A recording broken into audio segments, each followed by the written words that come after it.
YouTube. My name is Francis Mangubat, and I have a very special guest with me, and this is Mike McCann, the real estate man, Keller Williams.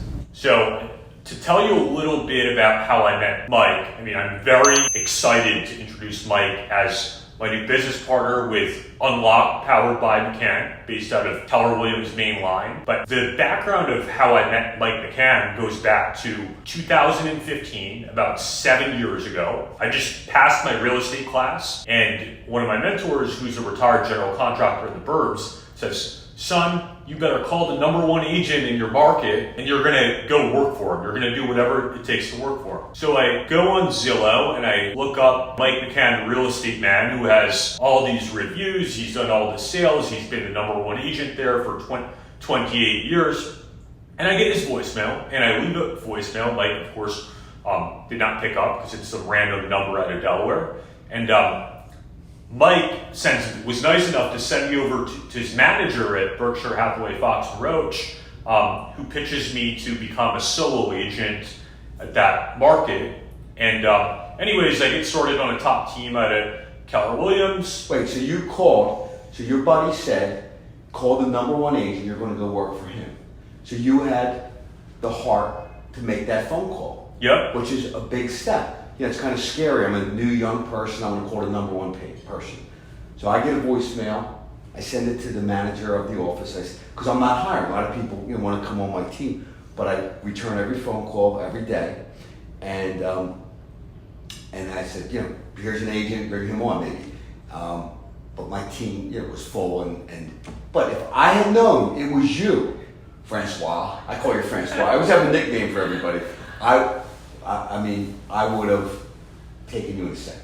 Oh, thank you for that. Nice compliment. Actually, some background to the call. I called Mike and I was just, at that point in my life, I was super depressed because I graduated out of University of Delaware, I have top marks, 3.8 GPA. I interviewed at all the big four accounting firms, and I got declined to do consulting at Deloitte out of New York City. It was like my dream job. My parents were egging me on to get this job. They told me not to get into real estate, and it was just a very low part of my life, and I was super nervous to make the call. And it's crazy that that opportunity just wasn't meant to be, and it's crazy now because I have clients that are senior managers and partners at that firm that that if I would have made my way up that corporate ladder, I would not have the career that I have today. Absolutely.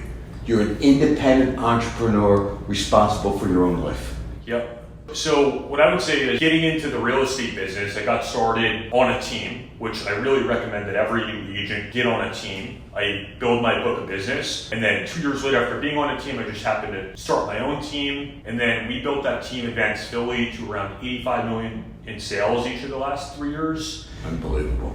And my partner just ended up moving to Florida, and that's when me and Mike started talking. I'd say with me and Mike has always been a very high-level mentor, even though I was not at the brokerage. And I think what Mike does differently compared to a lot of people is that Mike provides a lot of value. But I feel like you, Mike, when you're negotiating, like when we were negotiating our terms with a new team, or even when I was looking at joining your team, what's different about you compared to a lot of other people is you're looking for a true win-win. Whereas some other people in the business kind of like oversell their value, and they're pitching one thing, and I'm just thinking in the back of my mind, like, hey, can these guys really live up to it? But Mike, I think the big difference between Ken is that you really execute and you really under-promise and over-deliver. And I think that you got it. That's my say. Under-promise, over-deliver. Just like I believe you do with your clients. That's why your clients are loyalists. You always under-promise and over-deliver. So can you talk about how, like, your real estate career and how you've taken that mentality and kind of like how you started and how you've built your business to where it is now? And for those of you who don't know about what Mike has accomplished, because I didn't say, Mike has been the number one agent with Berkshire for 28 years. Wall Street Journal has ranked Mike top 50 in the country in terms of real estate, and the list goes on and on about all the accolades. And I'm just so proud to be here with you today. Well, the first thing is we've formed a joint venture, and Francis had an incredible team, partners moving on, looking at opportunities. He's too big to just come on our team. We've talked about it for a while, and then he was going to make some changes, and we decided to partnership and start a new team called Unlocked, where we help with the operations and with the growth. And Francis still has that independence of the team. So that's an exciting new venture that I've not done yet, but I have to make sure that it's profitable for you, it's profitable for us, and together we don't add up to 2, we add up to 3. I'll give you more than you can get on your own. You'll give us more than we can get on our own, and that 1 and 1 is 3. It's one of my things. So we have to make sure you fit within the family, you know. So that's all, that's, customers always been first for me, the most important thing. And then building a team as I had to grow because of the volume of business, wanted to make sure that when I bring someone on, I call it, you're there for life. My support team bought me an album, The Hotel California, and it was signed because it's that song on there. It's such a lovely place, but you can never leave. So no, but I want to be together with people that are going to grow. That when I look at you, if I just said, yeah, come on my team, you a couple of years you probably would have left. But here, if we build something together through what you built in your short career, which has been phenomenal. And I always did respect you when we were at different brokerages, and always did try to help you because that's what I do by nature. But making sure that I'm around good energy people that want to grow personally and professionally. And that's how I started with my clients, with my first employee, and continue to grow. So what really shocks me, and I think going to what you said about going above and beyond, is that like McCann, you have all the, you own this company, you own a bunch of different companies, investments, you have a family, wife, kids, and now grandkids. The amount of effort and attention that you're putting into all your businesses, I mean, you don't even need to work now, but you just are so good at what you do. Like, I don't, how do you do it? Yeah, you gotta, so in real estate, to be a successful real estate salesperson, you have to love people. You have to want to help people. And I was born, my mother raised me to love people and to be a nurturer. Yes, I had to work super hard. Today it's funny, it's everybody thinks they work hard. It's so much easier today to be successful in real estate. But you have to work hard, and my team is my family. Yes, my wife and my children, most important thing, that's why I work so hard. My team is my family, and this is who I am. So I don't work for money like I did 30 years ago. Yes, we want to be profitable. When people come with me, I want them to be very successful. That's the most important thing. But my values have not changed. I'm not going to compromise my values to bring somebody on who's not ethical or doesn't have a good reputation or isn't a cooperator. So slow and steady has been my success, building a solid foundation and growing. One of the most important things to me is dozens of people have been with me for more than a decade or 2. And that's pretty awesome. And they're better with me, and I'm better with them. They don't need me, I don't need them. And that's what I'm hoping with our new venture is we're going to grow that with the support and the direction, with your energy and talent, and with the team that we help you build. I feel like if you're teaming up on something or you're starting a new business or a new partnership and it's not it has to be 2 + 2 = 8, or it's just not going to work. So not 1 and 1 is 3, 2 + 2 is 8. I love that. Oh, way to go. Okay, that's good. And to go hand in hand with your work ethic, one of the things that I really relate to, because I moved from the Philippines to the United States when I was 8, and we had a wealthier background in the Philippines, but then when we came here, came from nothing. My parents had to go start over. There were 13 of us living in a 3-bedroom apartment at one point, living off of 25-cent reduced lunch, and I watched my mom work 48-hour over a 2-day period, just providing for the family for like $50K resident salary. So that's the hard work really gets at me. How did you kind of go from doing door-to-door sales when you first got started in your career to being this dynamic, most successful real estate agent in this market? So I love what I call the immigrant attitude. And I identify myself with the person that needs to build and grow, right? So yes, I didn't grow up wealthy at all and we struggled. I just knew when I was this high that I wasn't going to live like that. And no matter what I did, I was going to work my head off. Now, I didn't know about being an entrepreneur, so I was always just the hardest worker in regular jobs. You know, when I was in a restaurant business, I worked in the sewers, I did my own hustling, you know, cutting grasses and all that. I was always the best worker, but I still got paid the same as the guy that was watching the clock and not working. And I used to say to my mom, Francis, I used to say, Mom, this is like 15, I'm working at this restaurant. The owner loves me, people are like, slow down, why are you working so hard? But he kept moving me in that upper positions within that restaurant business. He said, someday you're gonna own this restaurant. And I thought, that would be great, but you know what? I don't like the nights and weekends on the weekend. You know what I mean? Like, but I said to my mom, I wish I had a job where the harder you work, the more you can make. And when I found real estate, so I found door-to-door vacuum sales when I was 19, and that was my first vision of entrepreneurialism.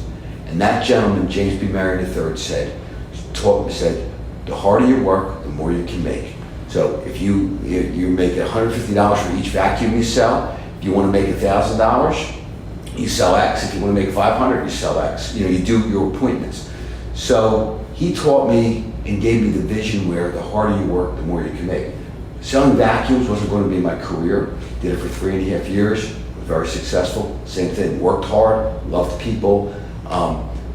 When I found real estate, and I was your age. You're 28 now. 28. I didn't get it until I was 28. I was like, oh my goodness, you can make a commission selling real estate. So I immediately fell in love with real estate. And then, as I grew, I realized that I can't do it alone. And I was one of the first ones to hire an assistant and then to hire agents. And then I thought, well, if these people are going to be with me, they have to be like family. They have to do well. It can't be about them making me money. Right. So that's been my story is really to make sure I do what's best for the client, no matter what. Like if they were my own family, and when I partner with someone or I bring someone on the team, to make sure that they are like my family and they do well. And I love it. So why do I work today? I work because it's who I am. My father was still teaching in '86. He had retired 20 years before that. He said, that's who I am. This is who I am. I love it. I love to watch you go. I love to watch somebody who's just starting out grow and become successful. That is the joy to me. Yeah, I agree. I mean, even watching my own little brother, he's buying his first house and closing at the end of the week. To see that at 26, it's just awesome to watch people grow and progress. Yeah. I had a client call me yesterday, and I think she bought her first properties from me in like 2000. You know, she has now millions of dollars worth of real estate from me. And she said, Mike, I think I'm going to sell this triplex. You know, but just 20 years ago, you know, I sold her stuff throughout the years, and she never would have built the wealth if she had not met me, and me gave her the confidence to buy and how to handle it. And that's what I am, a confidence builder, because I did it myself, I do it myself, and then you show people ways to and I could go on and on and on. So many people I have helped grow financially for their retirement, for their kids' college, through real estate. And that's so, yeah. What other business can you do that in? You know, like, I am an important part of people's lives. I value that. I'm an important part of my agents' lives. I value that.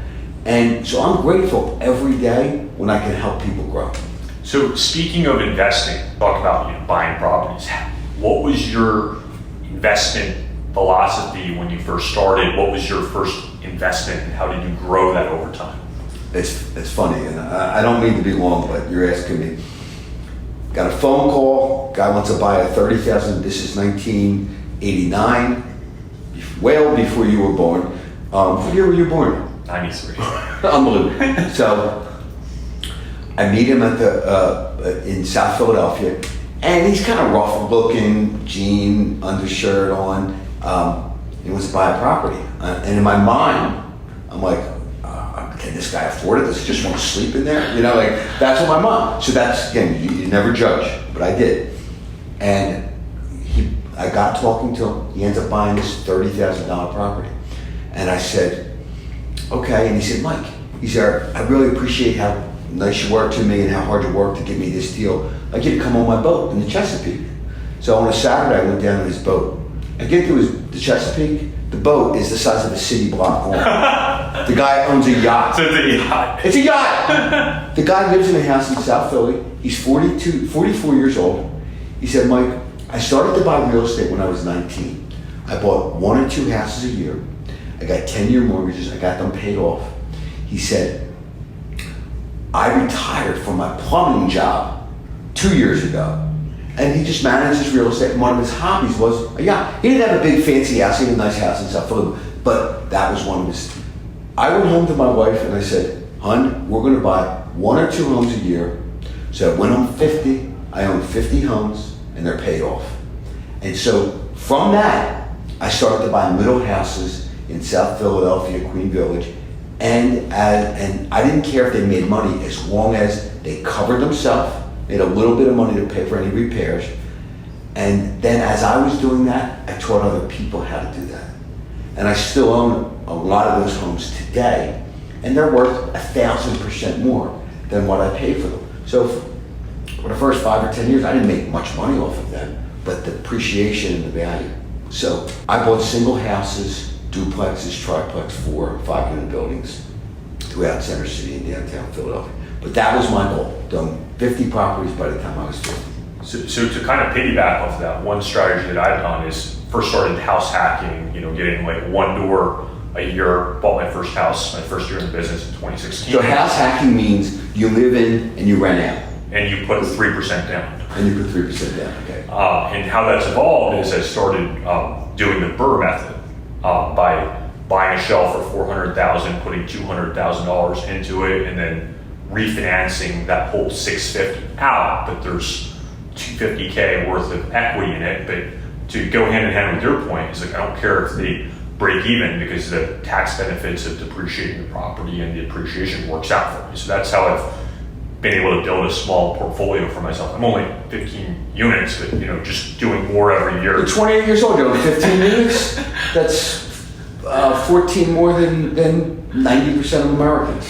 Thank you. No, seriously. Thank if you. you really think about it. And you're an immigrant, came here at 8 years old. Yeah. Right?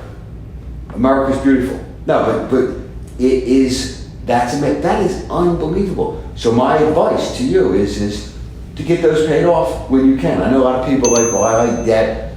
I don't like that. Right. Maybe I'm old school, but I would get those paid off. I like to pay them off so that if I didn't want to, when I was 50, if I didn't want to work, I didn't have to work. That rental from all those properties would pay me more than, would pay me a very good income. But I like that. And I never got involved in big projects because I saw a lot of people, they're going real fancy and real big and all this stuff. I like stuff that I can control. I don't like having a bunch of partners. Right.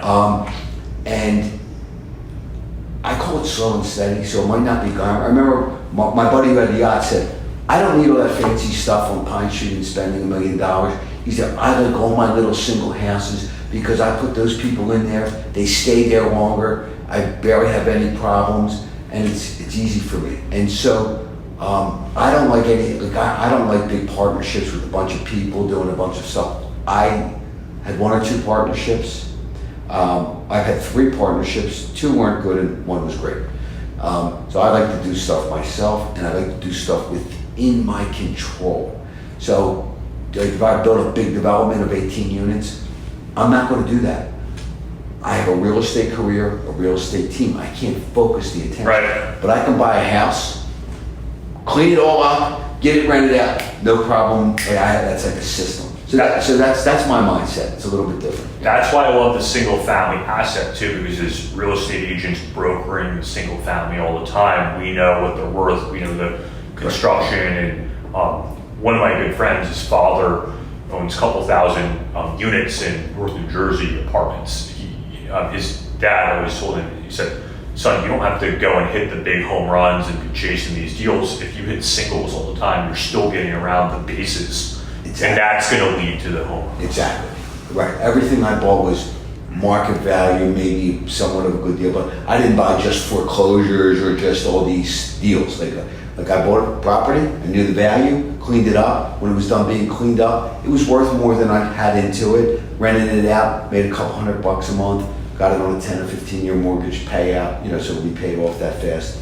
And so to me, I'm a little bit safe because I saw people in the real estate world become very successful and then lose everything, become very successful and lose everything. My career, my real estate wealth has just been, slow and steady. Yeah. It's not sexy, but it's the best advice I can tell him. Could you imagine 50 years old and you lose everything? Could you having to start over? Or 40 years old, or even at this age, if you lost everything? So that's why you stay within what you can focus on, what your comfort level is, what your knowledge is. Again, you might bring in a partner. The only partners I would bring in in early days is be a partner that allowed me, that had more financial wealth than me, and allowed me to control. Because I'm going to take care of them. I've made a couple partners very, very wealthy over the years. Yeah, those are all super good points. And to go off the loss that you had, I put a lot of money into Bitcoin and took a nasty loss. So honestly, I don't like the stock market. I don't like, it's funny, I remember in 99, the stock market crashed, we lost a lot of money, and and I just started to invest in the stock market because all my friends are making all this money, and I'm like, you know what, we gotta go this, and I lost money. And I don't gamble, I don't, big people are asking me to invest in this and that. Real estate, I invest in my family, my business, and my real estate. It's a safe, steady way to just keep growing, and it spits off that passive income monthly. Yeah. Which is nice. So what opportunity, there's a lot of investors real estate developers that follow me on social media. What opportunity do you see in this local Philadelphia market with all the turbulence? I believe that 2021, we hit an all-time high in terms of property values and how hot the market is. And now with rates doubling from 3% owner-occupied Fannie Freddie money to now 6%. I actually just locked in my primary residence at 7%. But what opportunities are you seeing in this market? What's your market outlook like? Yeah. So, again, the last 2 years were the best years in the history of real estate. This year will be still in the top 5. Yes, there's a recession going on, gas prices, everything is going on. There's still plenty of opportunities. To be candid, when the market fluctuates, actually, the people can get hurt, and people that don't know what they're doing will leave the business. But I have seen the best wealth built in softening markets from investors. So I remember one guy when the market started to collapse in '08, he said, I'm going to still buy, I'm still going to build, but I'm going to rent them for 5 years.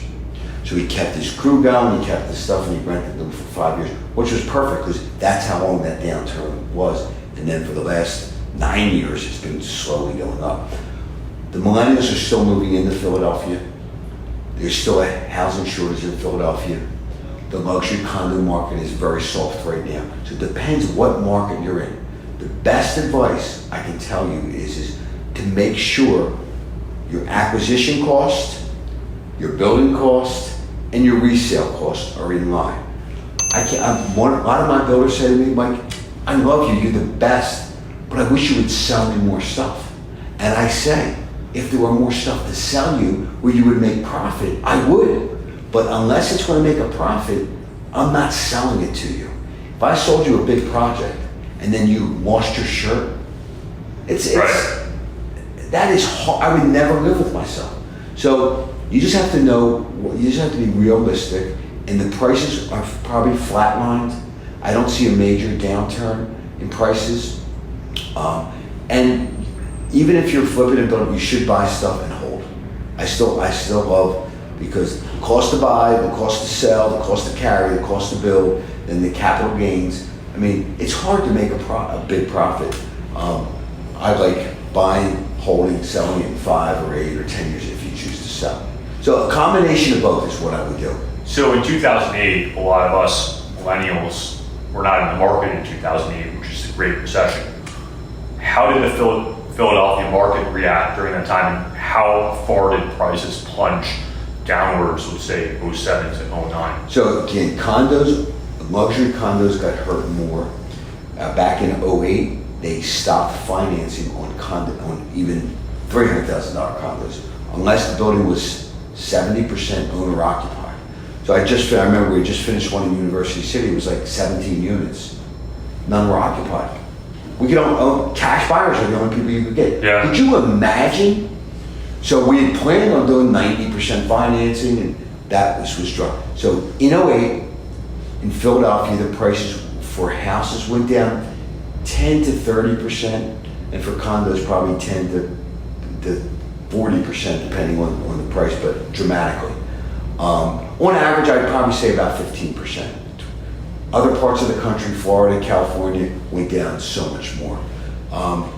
So we don't go up real high, and we don't go down real low in the downtimes. I do believe that there's long-term. Philadelphia has been a flyover city between Washington and New York.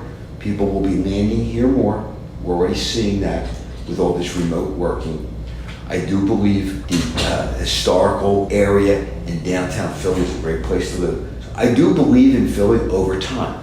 We're in a tough position now. The streets are dirtier, the crime's higher, and the mayor doesn't want to be a mayor. Yeah.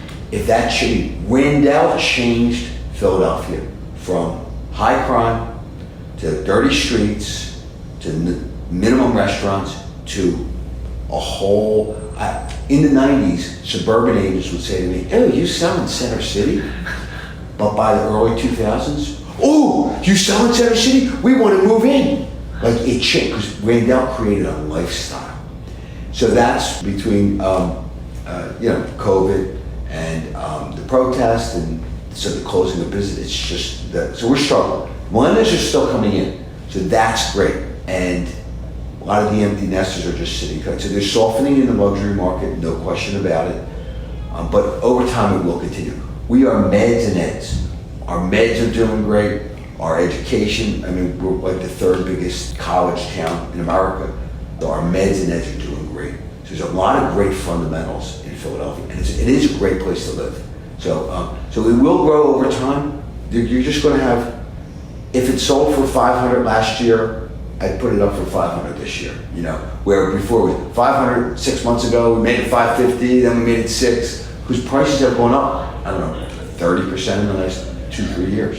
Yeah. So long term, I'm solid with Philadelphia. Short term, there's still the neighborhoods are still expanding. So you take a place where like Spring Arch is starting to really come in. There's so many areas now that are, Point Breeze. I mean, we wouldn't even go there. It was too big. Now it's booming, right? So you'll see that expanding. Meds and eds, young people are constantly coming in. So the city's getting younger. There's more millennials Yes. here. I think the challenge, like a lot of new agents that are getting into the real estate business are having a lot of challenges. They're missing out on multiple offer situations. And I'd say on the second thing, since the market's in a downturn, it's tougher and tougher to get new clients as a new agent. What advice would you give a new real estate agent just now getting into the business? Just like it took me a long time to become successful in real estate. I was with a no-name company, no training, no mentors, no nothing. So how did I do that? By just determination and hard work. So when a market softens, a lot of the agents, you will see the ranks shrink. There's 1.4 million realtors. You'll see the ranks shrink. I don't know to what number, 1.1, 1.2, shrink. And clients need someone who doesn't just list it and it sells, who really says, you know what, you have to clean this up, you have to declutter, you have to paint it, who prices it right. So there's much more, there will be more opportunity. When I was in, the market was booming. No one knew Stephen Glass Real Estate. No one knew Mike McCann. They wouldn't even let me in the door. Then the market shifted around 89 and went down, and I became the king of expired listings. Because other agents couldn't sell them, I'd be knocking on the door, dropping stuff off. I got that listing, I would go in and I would develop a relationship with that client, and I would tell them what they have to do to sell the property that the other agent either didn't know or was scared to tell. So today, you really have to do preconditioning your clients to what the current market is. And if someone wants to buy, giving them the confidence, oh, well, rates went up. Rates are still, the average rate over the last 40 years was 8%.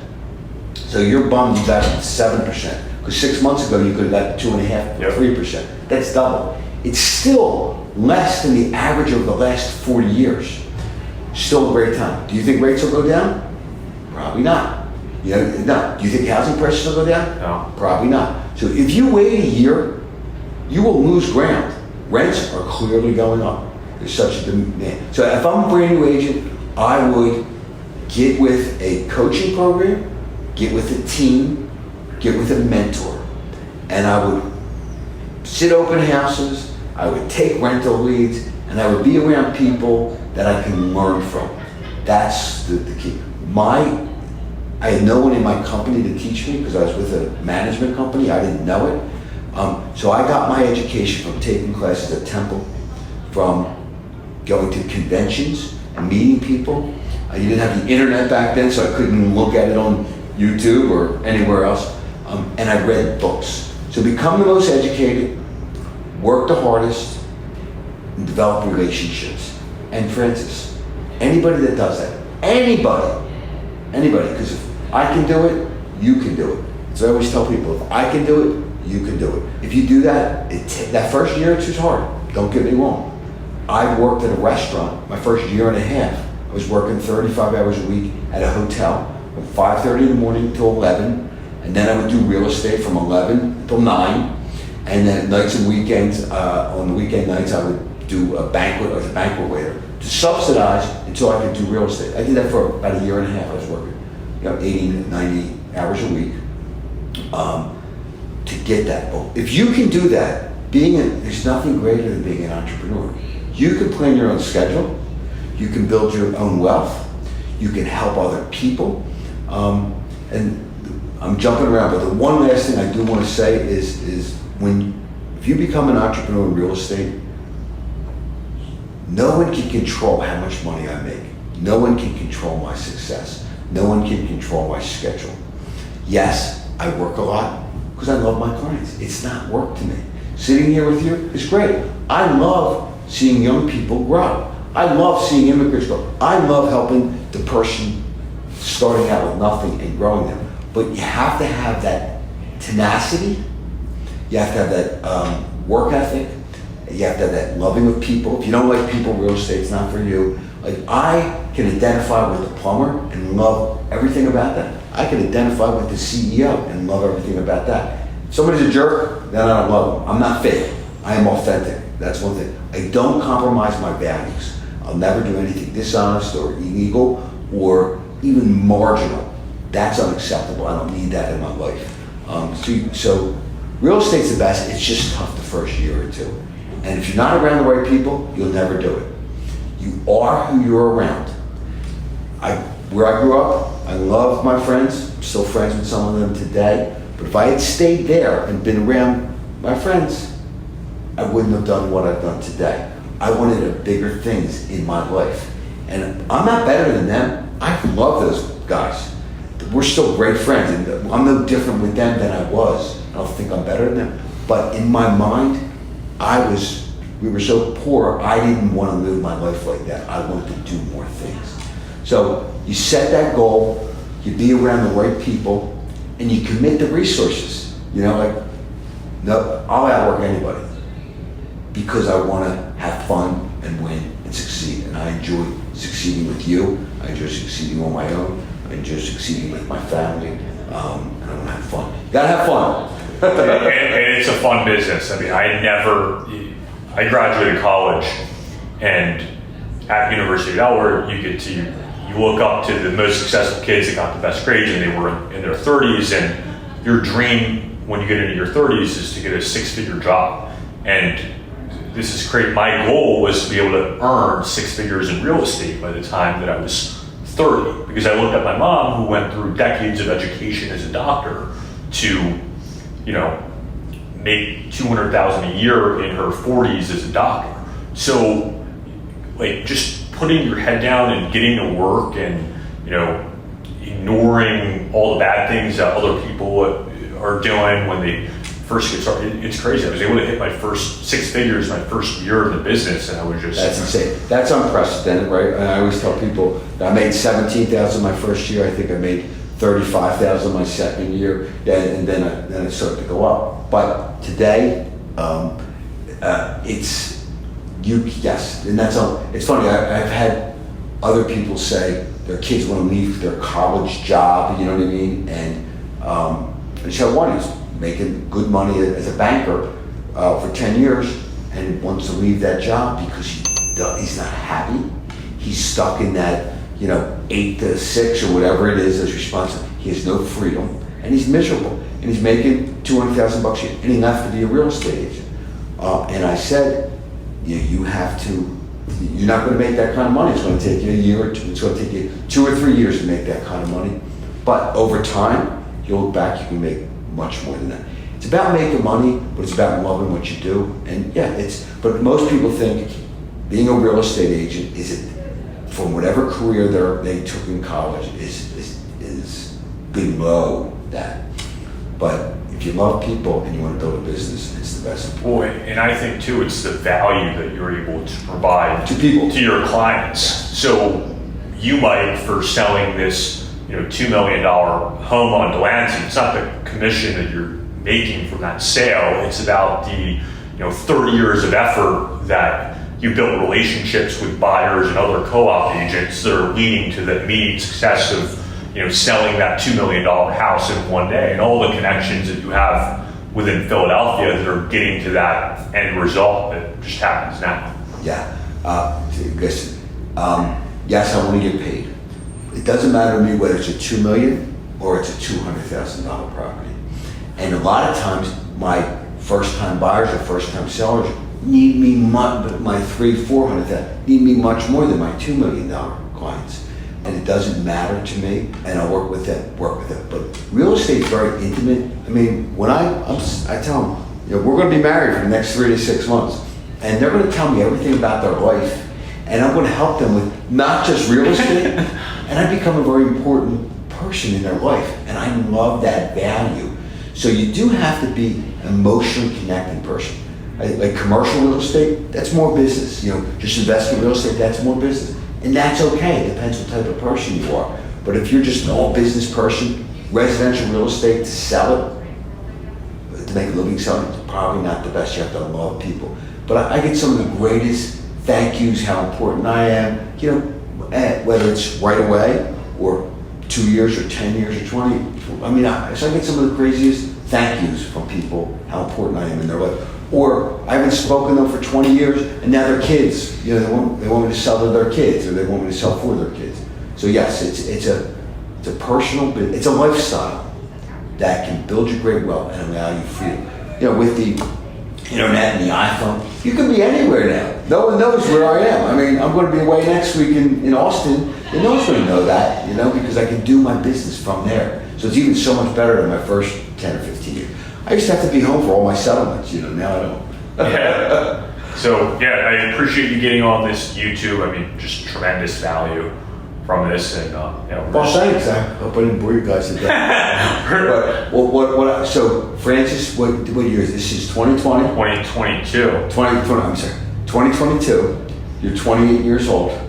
So we have to do one in 5 years from now and see where Francis is. Let's do it, man. Okay? That's what we have to do in 5 years from now. We should probably do one next year, but let's document every year Francis and I sitting in these chairs of what we've done. Let's do it. Okay? Always a pleasure, man.